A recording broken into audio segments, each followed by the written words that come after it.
So yun po guys, and magandang araw po sa lahat, especially po sa mga charity viewers po dyan ng PB Team at sa lahat nga po ng Chris Paunatics na nagmamahal nga po sa tambalang Chris Pau. In this video po is another topic po yung pag-uusapan po natin. Ito po yung time na sumayaw nga po si Sir Paul Pugong Biyahero kasama nga po ng mga senior citizen. I believe isa itong event ng mga senior citizen or parang seniors night po doon sa barangay nila Sir Paul kasi nga po 'di ba fiesta doon sa kanila. So yun nga po, in-invite si Sir Paul and then sumayaw nga po siya doon kasama ng mga nanay, mga tatay nga po. At habang sumayaw nga po si Sir Paul, is talagang kitang-kita po yung kasiyahan or katuwaan po sa mukha ni Chris na.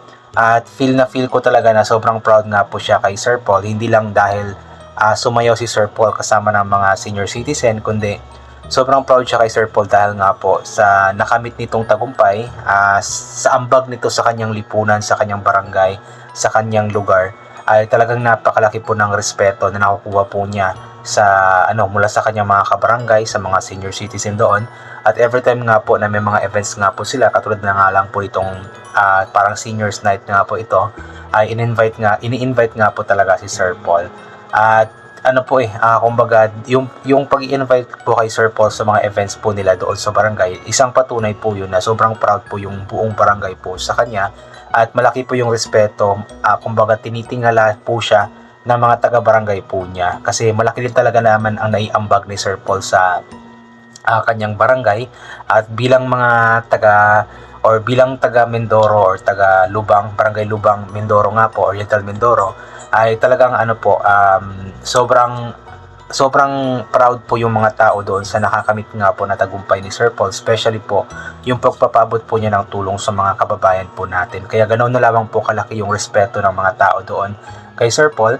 At si Chris na po, kitang-kita po na sobrang masaya po siya sa respeto na natatanggap nga po ni Sir Paul sa mga kababayan nga po niya doon. Kaya sobrang proud po si Chris na sa kanyang langlang kasi ganito po siya nirerespeto ng mga tao doon. At napakaganda din po na isinama po talaga ni Sir Paul si Chris na doon sa Mindoro. At least nakita po ni Chris na kung gaano nga ba kamahal si Pugong Biyahero ng mga kababayan nga po niya doon sa Mindoro. Although alam ko na marami po yung nag-expect na isasayaw ni Sir Paul si Chris na that time. Pero yun nga po, naisip ko din po na sana isayaw or iaalokin nga po ni Sir Paul si Chris na sumayaw. And then na-realize ko nga po na yung event po na yun pala is para sa mga senior citizen.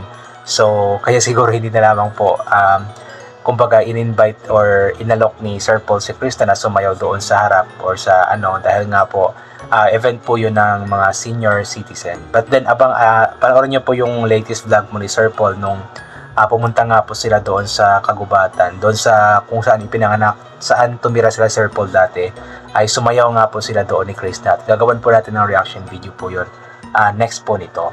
So anyway po, yun nga po, nakakatawa lamang po na makita na masaya nga po si Chris na sa kumbaga napaka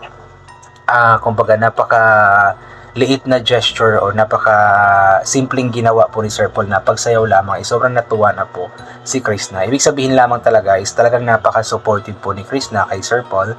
Talagang sinusuportahan po niya ito sa bawat ginagawa po nito, just like po itong pagsayaw.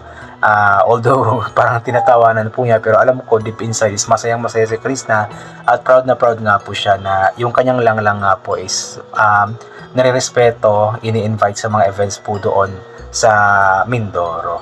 Kaya nakakatuwa lamang din po para sa ating mga viewers na nakikita po na masaya si Chris na nakasama si Sir Paul at sobrang natutuwa din po tayo na nakikita po yung pagmamahal po ng mga kababayan ni Sir Paul doon sa Mindoro sa kanya.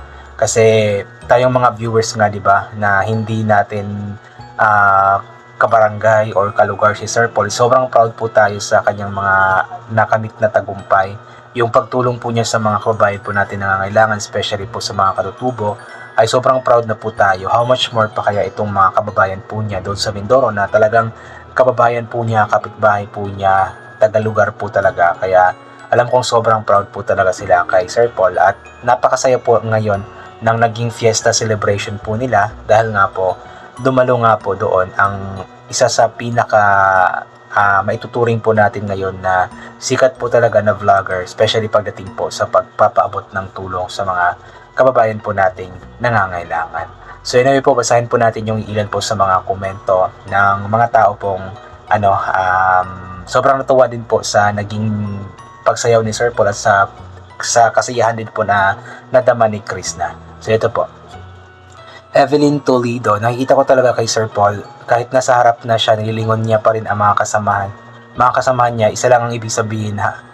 Kahit saan at kung ano man ang mararating niya, di niya iiwanan ang mga PB team. Proud to you, Sir Paul. Ingat po kayo palagi at ang buong team po. Yun po yung maganda kay Sir Paul kasi sinasabay po talaga niya sa pag-angat yung mga kasama po niya, yung mga ka-team nga po niya.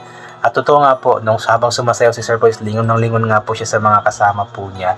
So, yun, ibig sabihin po nun is talagang yun nga po, tama po yung sinabi ni Ma'am Evelyn, na talagang hindi po iiwanan ni Sir Paul ang mga kasamahan po niya kahit ano pa man po or kahit saan pa man po siya makakarating. Marivic Miraflor, at least the experience ni Krishna ang kultura ng Mindoro. Alam ko sobrang saya si Krishna sa mga naranasan niya dyan. Oo nga po, kitang-kita naman sa mukha ni Krishna na sobrang saya po talaga.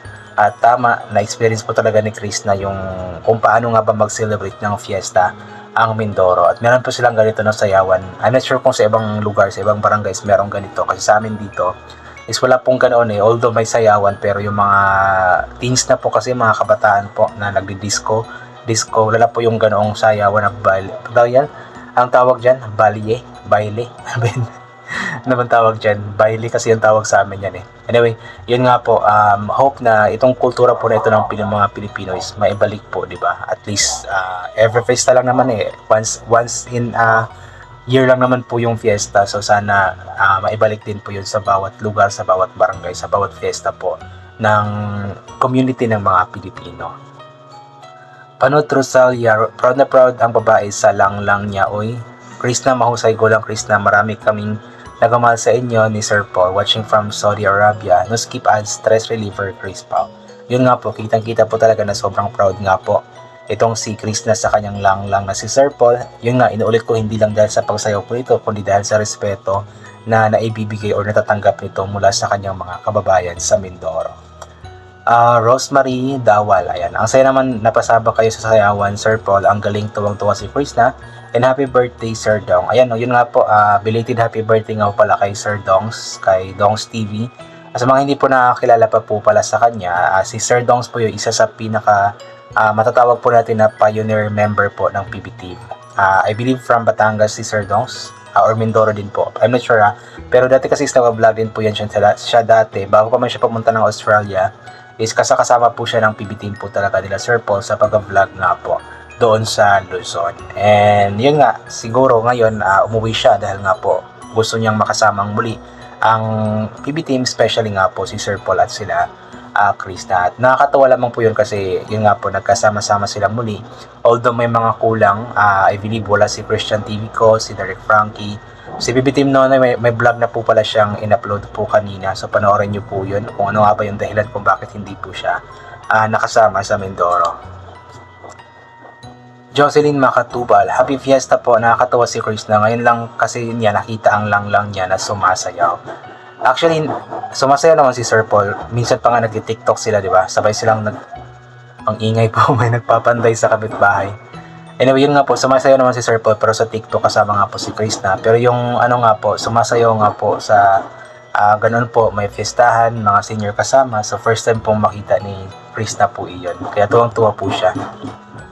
Yan, ang ingay po kasi, meron po kasing nagpapanday doon. Anyway, Joy Lagaras, tuwang-tuwa si Baby Krishna sa sayaw ng lang niya. Sir Paul, ang saya ng lugar ninyo. Happy si Bibi Love Krishna mo at ang team. Enjoy na enjoy. Kaya salamat Sir Paul. Napakabait mo. Kaya binibless ikaw ni Lord ng husto. God bless you Sir Paul and PB team. Pasensya na po kayo, medyo na blanco po yung isip ko dahil nga po ang ingay po sa labas. Mayroon pong nagpapanday. Ayan, nakapit bahay. So yun po yung problema dito sa amin kapag may nagpapaayos ng bahay, nagpapagawa ng bahay. Talagang napakaingay po. Buong araw, hanggang sa matapos po yung ginagawa po nila, napakaingay. Pasensya na po kayo kung maingay yung nagpapanday. At ito po mula kay Gina Palencia. Good afternoon po Sir Paul at buong PB team. Ganyan talaga pag marami kang ambag sa inyong lugar, mataas ang respeto ng mga kababayan mo. Kaya hindi lang sa Luzon umabot nasa Visayas at Mindanao at ang kawanggawa ng isang pukumbero. Saludo po Sir Paul, enjoy po at ingat and God bless everyone. Totoo po yun. Kaya napakalaki po ng respeto ng mga kababayan po ni Sir Paul sa kanya kasi napakalaki po talaga ng ambag ni Sir Paul, hindi lang po sa kanyang lugar, kundi sa buong Pilipinas po talaga, especially sa mga kababayan po natin na katutubo. Kaya sobrang proud po sila at napakalaki po ng respeto nila kay Sir Paul. So anyway po, I think hanggang dito na lamang po muna itong gagawin ko na reaction video. So thank you so much po sa lahat ng mga palaging bumabalik sa aking YouTube channel. God bless po and bye for now po.